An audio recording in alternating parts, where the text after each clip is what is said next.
Je me souviens qu'il y avait eu du lobbying en interne à l'époque. Voilà, même les joueurs avaient été mis à contribution. Fabien Galtier est en contrat jusqu'en 2028. Toi, tu l'as vécu en 2003, hein, quand vous vous êtes fait éliminer en demi-finale de Coupe du Monde. Bernard Laporte, pardon, Fabien Galtier. Bernard Laporte restait, hein, sélectionneur aussi des Bleus. Pour toi, en tant que joueur, est-ce que c'est une bonne chose de travailler dans la continuité ou est-ce que vous auriez aimé à l'époque que ça change? Je me souviens qu'il y avait eu du lobbying en interne à l'époque. Voilà, même les joueurs avaient été mis à contribution.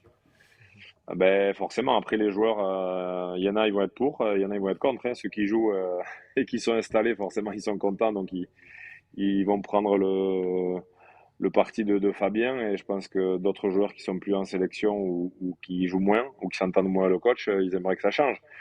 Euh, à la vue de ce qui a été réalisé quand même, du chantier qui était énorme, hein, je le rappelle, il y a 4 ans, on repartait vraiment de zéro. Il a fallu tout rebâtir. Aujourd'hui, il y a quand même des fondations solides avec un groupe qui a été bâti aussi par Fabien Galtier, des joueurs qui ont été appelés, je le rappelle, et qui ont répondu présent.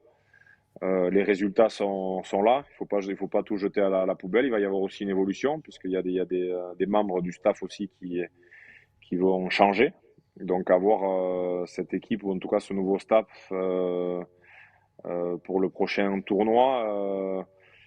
Moi, je trouve que c'est bien qu'il y ait de la continuité au vu des résultats parce que, je le rappelle, après une Coupe du Monde, si tu fais appel aussi à un nouveau staff, un nouvel entraîneur, ben, il repart sur un tournoi avec très peu de moyens de préparer ce nouveau tournoi.